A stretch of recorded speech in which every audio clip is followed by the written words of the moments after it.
আজকে আমাদের বেরোনোর আছে, তাই লাঞ্চ করতে একটু হলেও দেরি হবে, কিন্তু তা বলে ব্রেকফাস্টে লুচি হচ্ছে না, আজকে হবে চাউমিন সেদ্ধ চলছে।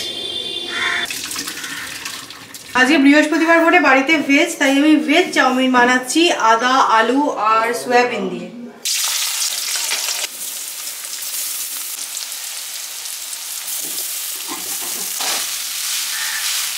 তোমাদের হয়তো মনে আছে আগে বলেছিলাম যে আমাদের বাড়িতে একটু মিস্ত্রি লাগার কথা আছে, তো আজকে থেকে সেই মিস্ত্রি কাজে লেগে গেছে। সকাল থেকে বাড়িতে বেশ হই হট্টগোল। আর আজকে যেহেতু বৃহস্পতিবার সেই জন্য আমাদের বাড়িতে ভেজ। তো আমি একটা স্কিম করেছি, কি স্কিম সেটা তোমাদের পরে বলছি, মা এখন সামনে আছে সেই জন্য আর এইসব নিয়ে আলোচনা করছি না, বাট ব্লগটা চেক করতে দেখো একটা বৃহস্পতিবার স্পেশাল স্কিম আসতে চলেছে। কালকে আমি কটায় ঘুমিয়েছি জানো?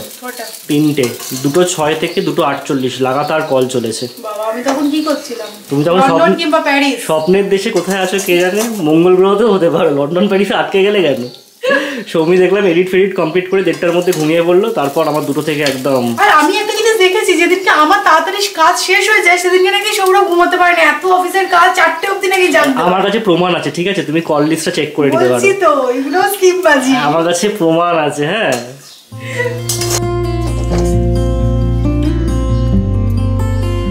ফাইনালি গিয়ে 17 তারিখ আমরা আমাদের গ্যারেজটা পাবো। আমরা তো নোটিশ দিয়েই দিয়েছিলাম 1 মাসের নোটিশ 1 মার্চ থেকে, বাট উনি বলেছেন তাড়াতাড়ি ছেড়ে দেবেন, উনি গ্যারেজ পেয়ে গেছেন। মানে সত্যি কথা বলতে যা রিলিভড হবো না, এখানে অবস্থা দেখো, মানে এখানে গাড়ি পার্ক করার জন্য একটা ত্রাস। লোকে আমাকে বলেছিল যে কলকাতার রাস্তায় গাড়ি চালানো খুব ডিফিকাল্ট, আমার তো কলকাতার রাস্তায় গাড়ি চালাতে খুব একটা প্রবলেম হচ্ছে না, কিন্তু এখানে পার্ক করতে গিয়ে জাস্ট নাজেহাল হয়ে যাচ্ছে। তো এখন আমি যাবো, গিয়ে গাড়ির একটা টায়ার পাল্টে আনবো। অ্যাকচুয়ালি এই গাড়িটা না খুব বেশি দিন চলেনি, তার জন্য চাকাটা পড়ে পড়ে হার্ড হয়ে গেছে। সেদিকে যখন নাইট্রোজেন ভরতে গেছিলাম আমাকে বললো যে একটা চাকা চেঞ্জ করে নিলে ভালো হয়। তো গাড়িটাকে এখন একটা লং রুটের জন্য রেডি করবো, তাই জন্য চাকাটাকে চেঞ্জ করে একদম ফিটফাট করে রাখবো। যে যার তালে সে তার, সে গেছে চাকা চেঞ্জ করতে, আর আমি পড়েছি আমার এই জুতো নিয়ে। তোমরা কেউ বলেছিলে যে সৌমি লেমন অ্যান্ড পেপারের জুতো ভীষণ বাজে, সত্যি তাই। আমি যেহেতু এটা ব্লগে একবার দেখিয়েছিলাম যে আমি কিনেছি এই কোম্পানির জুতো শপার স্টপ থেকে, তাই জন্য আবার একবার দেখাচ্ছি, ভীষণ বাজে। আমি 2বার পরেছি জুতোটা, অলরেডি না আমার চামড়াটা কিনা উঠতে শুরু করেছে। কেউ খবরদার কিনো না, আমি দেখি আজকে তো পসিবল হবে না, কাল পরশু করে একবার যাব, গিয়ে যদি চেঞ্জ করে, কারণ বিলটা তো আছে আমার কাছে। ভীষণ বাজে, মানে যেহেতু দেখিয়েছিলাম ব্লগে তাই জন্য তোমাদেরকে মেনশন করলাম, ভুলেও কিনো না এই কোম্পানির জুতো। আর ওইটা মনে হয় নতুন আছে।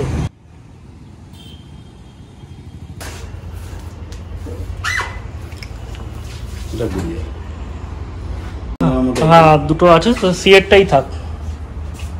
আমি একটু নিচে এসেছি, আর দেখো আমাদের বাড়িতে মাধবীলতা গাছটা কি সুন্দর হয়েছে, অনেকটা বড় হয়ে গেছে কিন্তু এখনো অবধি ফুল হয়নি। সেটাই আমি মামুনিকে বলছি যে কবে ফুল হবে। আর মাধবীলতার গন্ধটা এত ভালো লাগে না। না এটা দিয়ে নয়, এটা দিয়ে। হ্যাঁ মিস্ত্রিদের আবার ঝাড়ু লাগবে, এখন কি ঝাড়ু সেটাই দেখার বিষয়, ফুল ঝাড়ু না কাটা ঝাড়ু। কাটা ঝাড়ু নিয়ে নাও, কোনটা লাগবে। চাকাটা রিপ্লেস করতে দিয়ে তো আমি চলে গেছিলাম, আর এখন একদম রেডি হয়ে আমরা বেরিয়েছি। ওনারা ফোন করলেন যে গাড়ির কাজ হয়ে গেছে, তো গাড়িটাকে এখান থেকে নিয়ে আমরা এখন যাবো ইডেন গার্ডেন্স। কেন যাচ্ছি সেটা তোমাদের পরে বলছি। এই সামনের চাকা দুটোই মেনলি খারাপ হয়েছিল, তো সেগুলো চেঞ্জ করে দেওয়া হলো, রেডি করা লং ড্রাইভ। কোথাও কিছু গিফটসও পেলাম, কি রিং আছে, এখানে অ্যান্টি স্কিড একটা ম্যাট আছে, আর এখানে বোধহয় মাস্ক, স্যানিটাইজার এসব আছে। তো যাই হোক চলো যাওয়া যাক। সো চাকার কাজ কারবার তো হয়ে গেছে, ও ফাইনালি। সকাল থেকে এটা নিয়ে যা এক্সাইটেড ছিল না, যাবো করে। না অ্যাকচুয়ালি কি বলতো, একটা মনের অশান্তি ছিল, চাকাটা যে একটু গন্ডগোল আছে সেটা আমি আগে শুনেছিলাম, তারপর থেকে যতক্ষণ না চেঞ্জ হচ্ছিল খালি মনে হচ্ছিল রাস্তায় বেরোলে কিছু যদি হয়ে যায়। এখন একদম নিশ্চিন্ত। তো এখন আমরা যাচ্ছি হচ্ছে ইডেন গার্ডেন। এবার বলো তুমি কেন যাচ্ছি? আমরা যাচ্ছি, আমার একটা লাইফ মেম্বারশিপ আছে সিএবি তে, মানে ক্রিকেট অ্যাসোসিয়েশন অফ বেঙ্গলে, তো সেই কার্ডটাকে রিনিউ করতে যাচ্ছি। আর আমি সৌরভের ব্যাপারে একটা সিক্রেট তোমাদেরকে বলতে চাই, সৌরভ কিন্তু আন্ডার 16 খেলেছে, আন্ডার 13 আন্ডার 16 খেলেছি। অ্যাকচুয়ালি তখন না ইডেন গার্ডেন্স এই খেলাগুলো হতো, মানে অনেকদিন আগেকার কথা বলছি, মানে আমার যখন 13 কি 16, মানে বুঝতেই পারছি খুব বেশি দিন আগেকার কথা নয়, বুঝলি, এই 2-1 বছর আগেকার কথা। তো সেইসব খেলাগুলো অ্যাকচুয়ালি ইডেন গার্ডেন্স হতো তখন, মানে আমার বাবা, দিদি, দিদি এরা না ইডেন গার্ডেন্সের গ্যালারিতে বসে আমার খেলা দেখেছে, তখন একটা ছোট্ট ছিলাম। স্যারের হাইফাই ব্যাপার, বলতো হেলমেট পরে আর মাথা খুঁজে পাওয়া যাচ্ছে।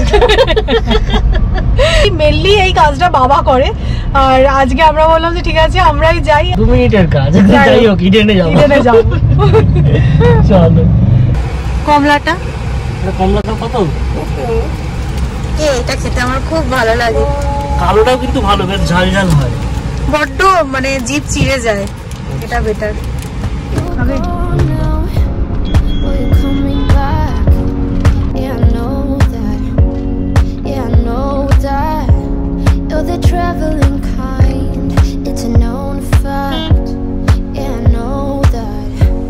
গুগলকে ভরসা করে আমরা কিন্তু একদম বাজে একটা জায়গায় ঢুকে পড়েছি, পুরো বড় বাজারের মধ্যে। এর থেকে অবশ্যই করে বেটার রাস্তা আছে ইডেনে যাওয়ার। এটাই হচ্ছে গিয়ে রাজভবন। রাজভবন মানেই তো ধনকার। বড্ড অপমানিত বোধ করলাম আমি। এটা কিন্তু পলিটিক্যাল হয়ে গেল। দাদা এখানে লাইফ মেম্বার কার্ড কোথায় রিনিউ? 4 নম্বর গেটে হচ্ছে। 4 নম্বর গেটে। এরকম ইডেন গার্ডেন্সের ভিউ কিন্তু তোমরা সত্যি কোনোদিন পাবে না। পুরো খালি স্টেডিয়াম, এরকম লাশ গ্রিন আউটফিল্ড, ক্রিকেট লাভারদের জন্য মেক্কা। এই স্ট্যান্ডে দাঁড়িয়ে থাকার কিন্তু ফিলিংসটাই জাস্ট আলাদা, কি বলবো, দারুণ লাগছে। কবে আবার এসে খেলা দেখতে পারবো কে জানে।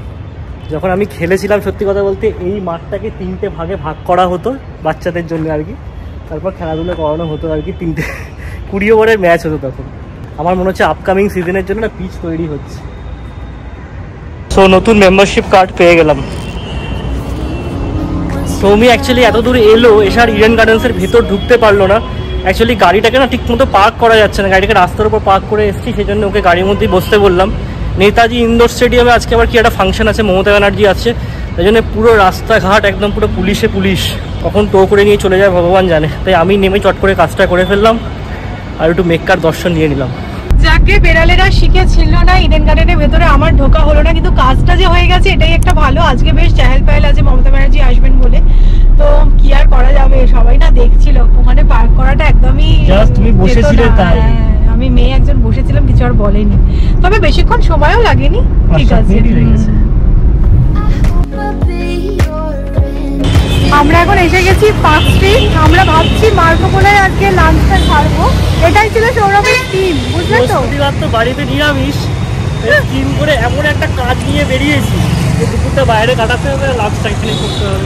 আর এই জায়গাটা মনে হচ্ছে এটা হচ্ছে আমার অফিস পাড়া। সৌরভ মাঝে মধ্যেই আসতো দেখা করতে। মেট্রো স্টেশনে নামতাম পার্ক স্ট্রিটে, তারপর ওখান থেকে হেঁটে ওর অফিসে যেতাম।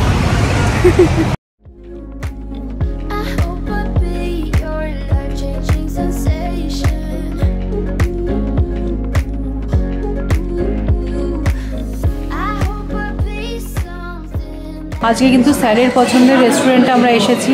তবে মার্কোপোলোতে এখন এমন টাইমে এসে পড়েছি, চাইনিজ ছাড়া কিছুই অপশন নেই। তুমি কি বিরিয়ানি খাবে বলে এসেছিলে? না সেরকমটা নয়, বাট স্টিল আরও কিছু অপশন থাকলে ভালো লাগতো। তো আমরা নিয়েছি hot and sour chicken soup আর সি ফুড ফ্রাইড রাইস নিয়েছি, কী হবে দেখা যাক সেটা। ভালো।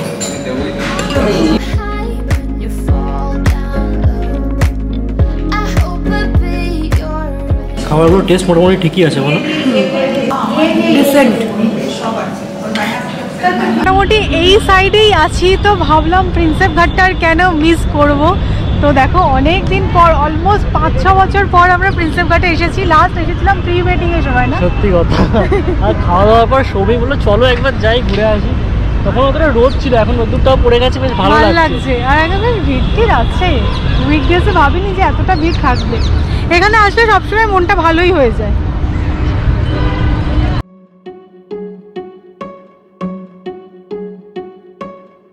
I bet you think that I should calm down, and that I'm overthinking everything about you,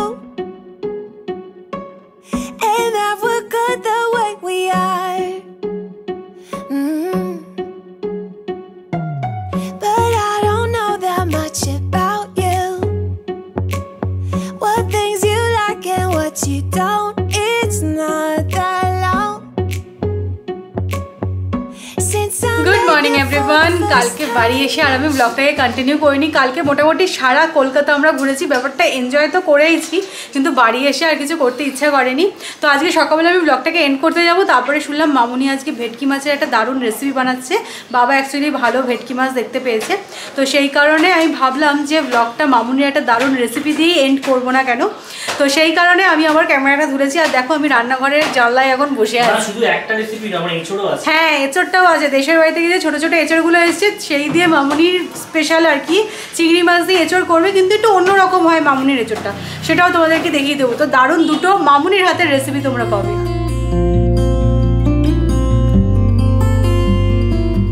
এঁচড় চিংড়ির জন্য দেখো এখন এঁচড় কাটা চলছে, আর মামুনি দেখো এঁচড় কাটে এরকম ভাবে। অ্যাকচুয়ালি এগুলো ছোট ছোট এঁচড় না, সেই কারণে এরকম ভাবে কাট করলে ওই কষ্টা ভাবটা চলে যায়, মানে কোয়া নেই এটার বেসিক্যালি, তাই জন্য এরকম সরু সরু করে কেটে তো ওইরকম কেটে সেদ্ধ করে নিলে কষ্ট বেরিয়ে যায়। এইটা করবে, তার ততক্ষণে মাছটাকে আমি ম্যারিনেট করে নেব। হ্যাঁ কর, তুমি বলে দাও, আমি মাছটা ম্যারিনেট করে নিচ্ছি।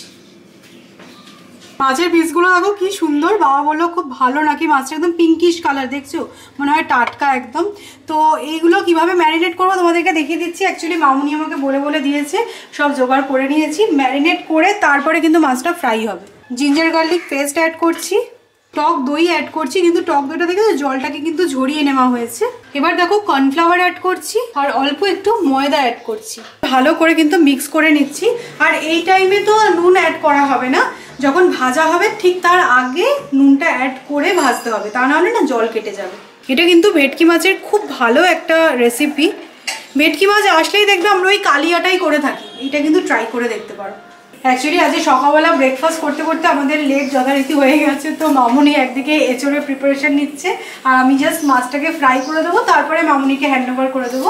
এবার দেখো তেলটা গরম হয়ে গেছে, মাছটা ছেড়ে দিই। আচ্ছা, নুনটা কিন্তু মাখিয়ে নিয়েছি। হ্যাঁ, আমি খালি মামুনিকে বলছিলাম যে মামুনি মাছটা ভাজতে গিয়ে ছেড়ে যাবে না তো, দই টই আছে।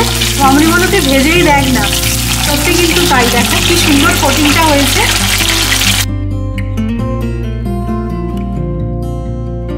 মামুনি রান্না করবে আর আমি তোমাদেরকে ইনস্ট্রাকশনটা দিয়ে দিচ্ছি। মাছ ভাজা হয়ে গেছে, পেঁয়াজের পেস্ট অ্যাড করা হলো। হ্যাঁ, হয়ে গেছে ভাজা। না রে, একটু মনে হচ্ছে হবে না, বাটা পেঁয়াজ না কতক্ষণে ভাজা হয়ে বুঝতে পারা যায়। আমার তো বাটা পেঁয়াজ দিয়ে কিছু রান্না করতে বিরক্তি লাগে। পেঁয়াজটা মোটামুটি ভাজা হয়ে গেলে এর মধ্যে কিন্তু নারকোল বাটা অ্যাড করতে হবে। আচ্ছা, এই রেসিপিটার কি নাম দেওয়া যায়, মানে তুমি কি বলো এই রেসিপিটা? তাই তো ভাবছি কোরমা টাইপেরই হবে। কোরমা টাইপেরই হবে, কোরমা ঠিক নয়। এটা মামুনির মনের মতো না।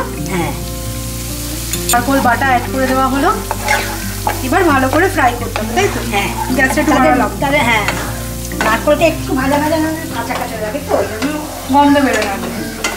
ভালো করে পেঁয়াজের সঙ্গে ভেজে তারপর।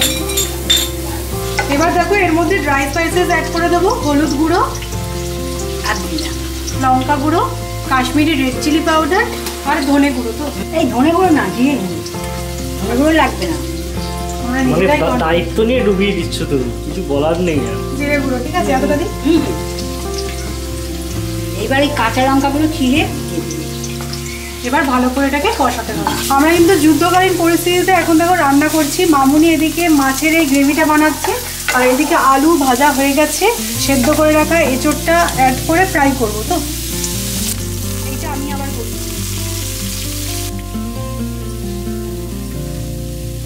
এবার দেখো এর মধ্যে অ্যাড করে দেওয়া হচ্ছে অল্প একটু টক দই। এরপর কাজু মগজ বাটাটা, কাজু আর চারমগজ কিন্তু অ্যাড করতেই হবে, ঠিক আছে? এবার দেখো স্বাদ মতো নুন এতটা দেবো। মিষ্টি অ্যাড করা হচ্ছে, কারণ এটা একটু মিষ্টি মিষ্টি হবে, তাই তো? খুব মিষ্টি। হ্যাঁ, মিষ্টি মিষ্টি একটা টেস্ট আসবে। গ্রেভি কিন্তু দেখো অলমোস্ট রেডি। এবার এর মধ্যে পরিমাণ মতন জল অ্যাড করতে হবে, আর জলটা ফুটতে শুরু করলে মাছগুলো দিয়ে দিতে হবে। আর ভেটকি মাছ যেহেতু চাপা দেওয়ার কোনো দরকার নেই, তাই তো? মশলা তো কষা হয়ে গেছে, অবশ্যই কিন্তু একবার ট্রাই করে দেখো, খুব ভালো হয়। আর এঁচড়ের রেসিপিটা আর কি এইরকমভাবে আর কি এঁচড়টা মামুনি কেটেছে। তো এবার চিংড়ি মাছগুলো ভেজে যেরকম আমরা এঁচড় চিংড়ি করি সেই রকম কিন্তু এরকম ছোট যদি এঁচড় পাও বাজারে, এরকম ছোট ছোট করে কেটে কিন্তু এঁচড় চিংড়ি করতে পারো, খেতে খুব ভালো লাগে।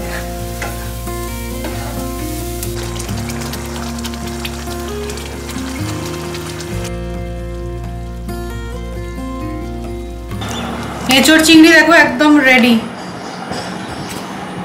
এটা যখন রান্না হচ্ছিল না, আমার কেমন জানি একটা মাটন মাটন গন্ধ আসলো নাকে। মটন খেতে ইচ্ছে করছে তো তাই। একদমই সেরকমটা নয়। মাছটা কিন্তু দেখতে জাস্ট অসাধারণ হয়েছে। এই মাছটা তুমি খাবে? দাও না, মাছটা খেতে কিন্তু জাস্ট ফাটাফাটি হয়েছে, বিয়ে বাড়ির স্টাইলে হয়েছে একদম তাই। আমি ভাবছিলাম খেয়ে উঠে রিয়াকশনটা দেবো, কিন্তু মনে হলো না, ওয়েট করাটা ঠিক হবে, ক্যামেরাটা অন করি। সো চলো আজকের মতো ব্লগটা এখানে এন্ড করছি। এখন 3:30 বেজেছে, একটুখানি রেস্ট নেবো, বিকেলের দিকে আবার একটু কাজ আছে, সেগুলো সারতে হবে।